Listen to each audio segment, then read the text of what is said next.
मीठे पवित्र नाम से मांगता हूँ, आमीन। हम लोग बैठ जाएंगे। अच्छा, एक शब्द और देख लेंगे। एजरा नबी की पुस्तक 8 अध्याय का 21 से 23 तक देख लेंगे। तब मैंने वहाँ अर्थात अहवा नदी के तट पर उपवास का प्रचार इस आशय से किया कि हम परमेश्वर के सामने दीन हो। हर एक सेवक उपवास का प्रचार किया लोग और उपवास किया। हर एक सेवक, देखिए लोग क्षमा करेंगे, आज का दिन उपवास का दिन है। हर एक सेवक लोग उपवास का प्रचार किया है और उपवास का किया है। आज का दिन ये उपवास का दिन ठहराया गया है। यहाँ पर आज के दिन में हम पूरी कलीसिया को उपवास करना चाहिए। अगर कोई बीमार है, उनको जरूरी है कि नहीं उनको दवा खाना है, तो बातें हैं। नहीं तो आज का दिन उपवास का ही दिन है। आज संडे उपवास नहीं होता है, लेकिन यही दिन हम लोग को मिलता है जो कि बाइबल के वचन को हम लोग पूरा करते हैं। बाइबल कहती है कुछ शैतान ऐसे होते हैं बिना उपवास प्रार्थना के नहीं निकलते हैं। तो हम लोग उस वचन को आज हम पूरा करते हैं कि उपवास भी करा लेते हैं और प्रार्थना भी करा लेते हैं, अपने अंदर के शैतान को भी निकलने का अवसर आ देते हैं।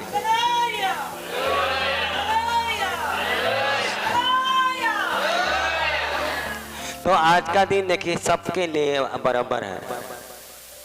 जिनको अगर इमरजेंसी है दवा खाना तो कोई बात नहीं है, नहीं तो सबके लिए, छोटे बच्चों को छोड़ करके, बच्चों को पता नहीं है कि उपवास क्या चीज़ है क्या नहीं है, लेकिन बड़े में ये समझदारी हो गया कि हमें उपवास करना चाहिए तो उपवास उनको करना चाहिए। इसलिए उपवास होता है कि हम परमेश्वर के सामने दीन हो। उपवास में बहुत बड़ी एक लक्ष्य मिलता है और फायदा भी होता है। व्यक्ति उपवास करता है तो उसके दिमाग में बार बार होता है कि आज मेरा उपवास है, मुझसे कोई गलत काम आना हो, हमारे जीवन से कोई गलत वर्ण आना बोला, ताकि हमारा उपवास असफल आना हो। आदमी को एक ध्यान रहता है, उनकी दृष्टि अक्सर करके परमेश्वर की ओर होती है। काम करते हैं कुछ न कुछ बराबर है, लेकिन फिर भी उनका ध्यान होता है कि आज हमारा उपवास है, आज हमें प्रार्थना करना है, अपनी बातों को हमें प्रभु से कहना है और उससे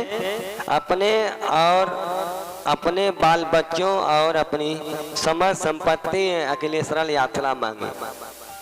उपवास जब हम करते हैं तो अपने और अपने बच्चों के लिए ये सबका एक जिम्मेदारी है। हम पूरी कलीसिया उपवास करते हैं तो अपने बच्चों को उसमें अवश्य डालें। प्रभु हमारे बच्चों को सफल न बनाए, हमारे बच्चे बुराई के रास्ते में न जाने पाए। प्रभु हमारे बच्चों को संभाल, उनकी यात्रा सफल हो और जो जहाँ भी मैं भी जाता हूँ हमारी भी यात्रा सफल हो। ये उपवास करके व्यक्ति मांगता है परमेश्वर से, अपने आप को आदमी दीन करता है और हमें ध्यान होता है कि नहीं हमें उपवास करना चाहिए। देखिए उपवास का जो मतलब है जो लिखा है, क्योंकि मैं मार्ग के शत्रुओं से बचने के लिए सिपाहियों का दल और सवार राजा से मांगने से लजाता था। वो कहता है कि मैं मार्ग में शत्रुओं से बचने के लिए और सिपाहियों का दल जो सवार था, जो राजा थे, उनसे मांगने से मैं लजाता था, क्योंकि हम राजा से यह कह चुके थे हमारा परमेश्वर अपने सब खोजियों पर भलाई के लिए कृपा दृष्टि रखता है।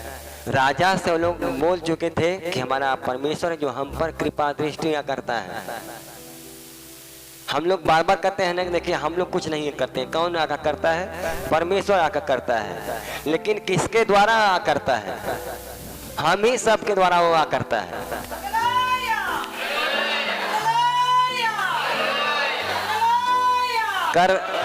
करता है परमेश्वर, लेकिन आपके द्वारा, मेरे द्वारा, उनके द्वारा हम ही लोगों को इस्तेमाल करता है। वो प्रत्यक्ष रूप से उतर कर नहीं आता है। वो जिस समय आदम हुआ पाप किए, उसी समय से उन्होंने कहा मैं अब प्रत्यक्ष रूप से नहीं आऊंगा, मैं तुम्हें स्वप्न में या दर्शन से बातें करूंगा। दर्शन होता है कि आपने आंख बंद की, आपने देखने लगा, आप ताक रहे हैं, आपको दिखाई देने लगा। एक परमेश्वर का आत्मा आपके अंदर काम करता है। स्वप्न है, आप जब सो जाते हैं तो देखते हैं। तो ये बहुत कीमती समय है सबका। उन्होंने उन लोगों से कह चुके थे कि हमारा परमेश्वर यहोवा है जो हम सब पर, हम सबका खोजी है, हम लोगों पर भलाई करता है और हम लोगों पर कृपा दृष्टि रखता है। और जो उसे त्याग देते हैं उसका बल और कोप उसके विरुद्ध है। और जो उसको त्याग देते हैं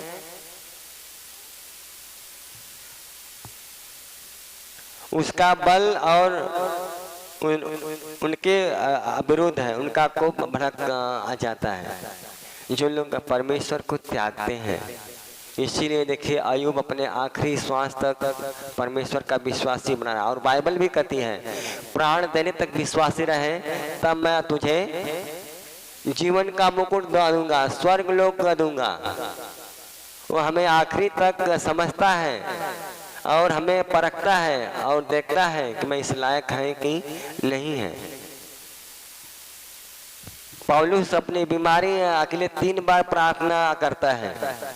बीमार भी होना जरूरी है, खराब बातें नहीं है, इसलिए कि किसी के पास घमंड ना हो। पौलुस 3 बार प्रार्थना किया, प्रभु कहा नहीं, मैं तुम्हें चंगा नहीं करूंगा, मेरा अनुग्रह तेरे लिए काफी है। उसके पास आंख से धुंधला दिखाई देता था, आंख की बीमारी थी। उन्होंने अक्षर को बड़ा करके पढ़वा दिया लेकिन आंख को चंगा नहीं किया। इसलिए पौलुस कहता है मैं अपने समस्याओं पर नहीं, मैं अपने आप पर घमंड नहीं करूंगा, मैं अपनी दुर्बलता पर घमंड करूंगा। जब हम निर्बल होते हैं तब परमेश्वर की सामर्थ हम पर गवाही होती है, छाप लगती है और काम करती है। और पौलुस इस प्रकार से परमेश्वर जिन बातों में खुश था, पौलुस को चंगा करने में खुश नहीं था, फिर भी वो खुश आ रहा। पौलुस सबसे खूंखार सेवक था, सबसे बदमाश था, मसीहों को सताता था, लेकिन जब जीवन बदला तो उनके जीवन को देखिए। 3 बार 39 अकोड़े खाए, 1 बार बेटे लगे, 3 बार समुद्र में जान जोखिम से बचे, जहाज का पतवार टूट गया। जाति भाइयों में बार बार उनको यात्राओं में डाकुओं से भेंट हुआ। कई बार उनको ऐसा हुआ कि अति हो गया दुख का, लेकिन फिर भी पौलुस इन बातों से हताश नहीं होता है। हम हताश हो आ जाते हैं। हम आज 10 साल से विश्वासी हैं, 15 साल से विश्वासी, हमने क्या सीखा है अब तक? यही सीखा है कि कोई संकट आए तो हम छोड़ दें, कोई छोटी सी बात हो तो हम छोड़ दें प्रभु को? नहीं, प्रभु अपना काम करेगा, हमें अपना काम करना, हमें विश्वास में बने रहना है। कब